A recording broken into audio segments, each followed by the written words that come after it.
Okay, I guess it's time we do another exposing Dave Paulides, the most obvious federal agent to ever write a book.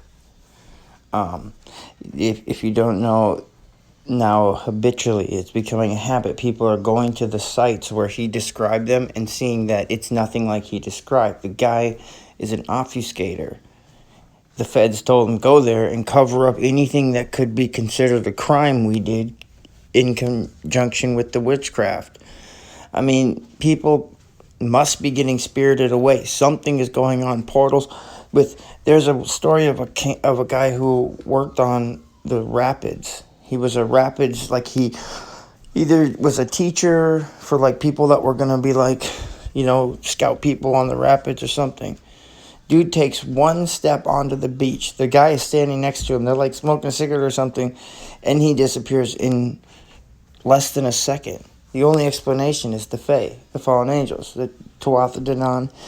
That's where we have historical records. So, what's Dave's job? Well, what is the FBI? What are all these three-letter organizations? What's that three-letter?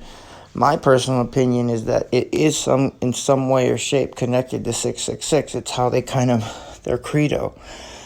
It goes a little deeper than that, but I don't want to digress too much. So the point here down is in the video it talks about how Dave Paulides got mad when Mr. Ballin didn't give him credit. The reason it's about money. They're always money. That's what Dave's getting paid off to lie to everyone for.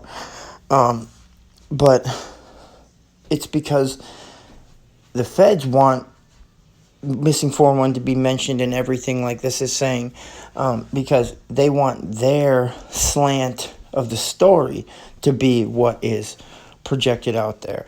If it's not, then they might have problems. If it's not, then Christians might come looking around here, and they do not like when Christians come looking around here because the truth tends to slip out when Christians come around and start praying and start asking.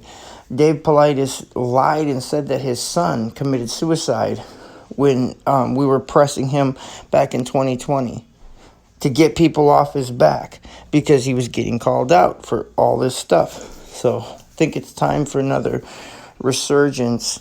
But when it comes to missing 411, don't listen to a word Dave Paulides says. He is everything wrong.